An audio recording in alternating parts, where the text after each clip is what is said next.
ప్రభుత్వ మెడికల్ కాలేజీల ప్రైవేటీకరణ పీపీపీ విధానం గురించి చర్చించుటకు సభ్యులు డాక్టర్ మండుతోక అరుణ్ కుమార్, శ్రీ సిపాయి సుబ్రహ్మణ్యం, డాక్టర్ కుంభ రవిబాబు ఇచ్చినటువంటి వాయిదా తీర్మానం తిరస్కరించబడినది.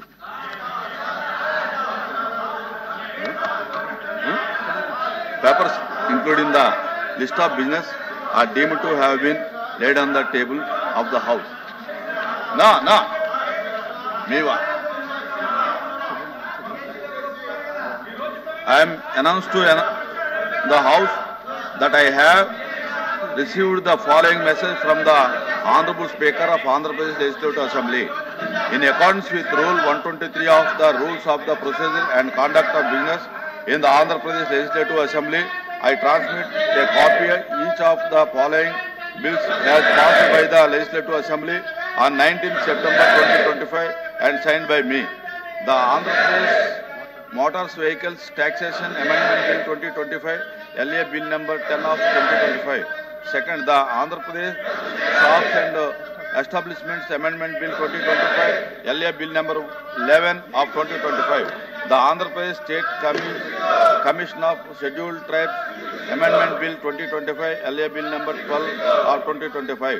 Fourth, the Andhra Pradesh Prevention of Begging Amendment Bill 2025, LA Bill number 13 of 2025. 5. The Factories Andhra Pradesh Amendment Bill 2025, LA Bill number 14 of 2025. The above bills are before the House.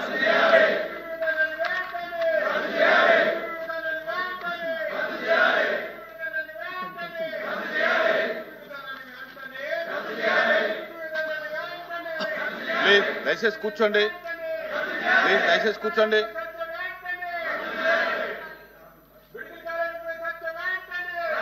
Question number 14061, TG Bharat garu. Please.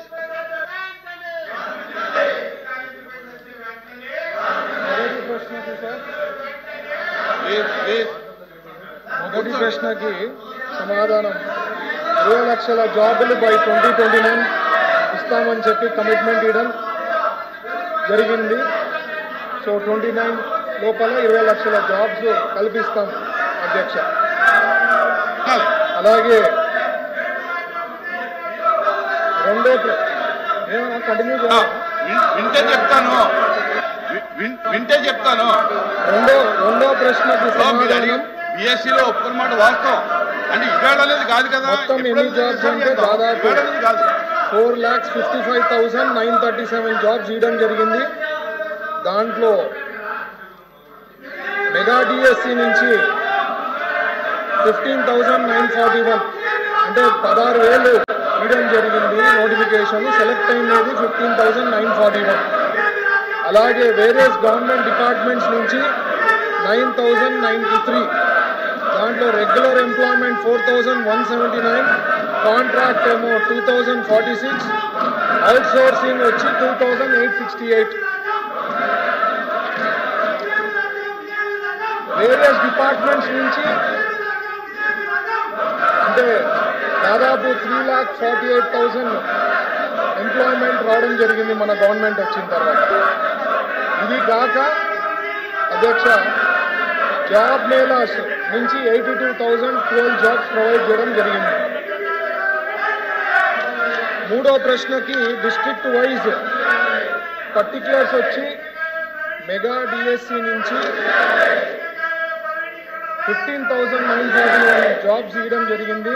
దాంట్లో అనంతపురం వచ్చి 755, చిత్తూరు వచ్చి 1408, east Godavari 1349, Guntur 1140, Kadapa 680, Krishna 1203, Kurnool 2590, Nellore 657, ప్రకాశం 661, Srikakulam 535, Visakhapatnam 1134, Vizianagaram 578, west Godavari 1063. ఇవి కాక zone wise zone 1లో 390, zone 2లో 330, zone 3లో 558, zone 4లో 667, total ఇంకా స్టేట్లో 243. Total కలిపి 15,941 provide చేశాము డిఎస్సి నుంచి. అలాగే ఈ 3,48,000 హౌస్ ఆర్డర్ పెట్టకపోతే ఎట్లా అండి మీరు? అల్లూరు మీరు హౌస్ ని ఆర్డర్లో పెట్టాలి. మీరు చైర్మన్ గారు సభని ఆర్డర్ పెట్టే ప్రయత్నం మీరు చేస్తున్నప్పుడు సభ్యులు చాలా ఖచ్చితంగా నియమ నిబంధనల ప్రకారం మనం ఏ విధంగా పనిచేసుకుంటామో తెలియాలి అధ్యక్ష. ఒకసారి మీరు తిరస్కరించిన తర్వాత ఒక సెషన్ లో మళ్ళీ అదే అంశం పైన వాళ్ళు ఎట్లా ప్రస్తావిస్తారు అధ్యక్ష? రూల్ 64 చూడమనండి. మీరు పాయింట్ ఆఫ్ ఆర్డర్ అధ్యక్ష, అది కరెక్ట్ కాదు కదా. Point of order rule number 64 చూడండి. మీరు చాలా క్లియర్ గా you cannot repeat a motion. ఇవ్వండి rule number 64 You cannot in the same session you cannot bring the same motion again. ఒకసారి దాన్ని డిస్కషన్ అయితే మళ్ళీ వాయిదా తీర్మానం ఇవ్వడం లేదు. కానీ వాయిదా తీర్మానం అనేది మనం తిరస్కరించిన తర్వాత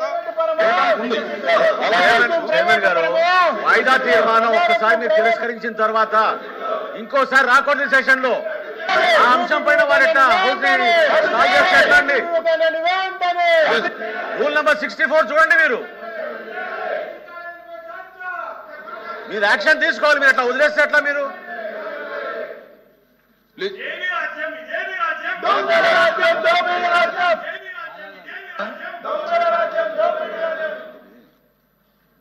గౌరవ మంత్రి గారు మనోహర్ గారు కూడా ఇంతకుముందు కూర్చోండి. ఇంతకుముందు ఆయన కూడా స్పీకర్ చేశారు, రూల్ కూడా చెప్పారు 264. దానికి ముందు కూడా ఆలోచన చేసుకోవాలి. మన సాంప్రదాయాలు మన కన్వెన్షన్స్ ఏ విధంగా ఉన్నాయి. బీఎస్సీలో నిర్ణయం తీసుకున్న తర్వాత బీఎస్సీని దాన్ని డివైడ్ అయ్యి దాని నుంచి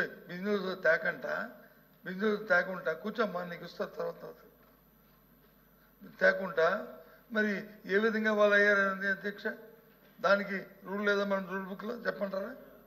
దాన్ని ఏ విధంగా వచ్చారు? అది తప్పు కదా అధ్యక్ష. అందుకు కాబట్టి దయచేసి ముందు ఏదైతే మా డిమాండ్ ఉందో బీఎస్సీలో ఏదైతే మనం అంగీకరించామో ఆ డిబేట్ని జరిగి తీరాలి అనేది మా డిమాండ్. ఎందుకంటే ఇది ప్రజల సమస్య, ఇది ప్రజల సమస్య, ఇది యువకులకు రాజకీయమైన సమస్య కాదు. కోట్లాది మంది ప్రజల తాలూకు ఇస్తున్న ప్రజా ఆరోగ్యానికి సంబంధించిన సమస్య. వాళ్ళందరూ ఎంత ఇబ్బంది పడుతున్నారో ఈ సమస్య. కాబట్టి జరగాలి డిబేట్ జరగాలి. మీరు తీసుకున్న నిర్ణయం ప్రజా వ్యతిరేకంగా రద్దవ్వాలి. అప్పుడే ముందుకెళ్తాం.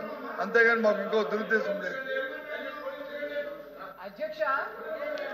చైర్మన్ గారు అధ్యక్ష మెడికల్ కాలేజెస్ ఇష్యూ మీద షార్ట్ డిస్కషన్ ఒప్పుకోవడం జరిగింది.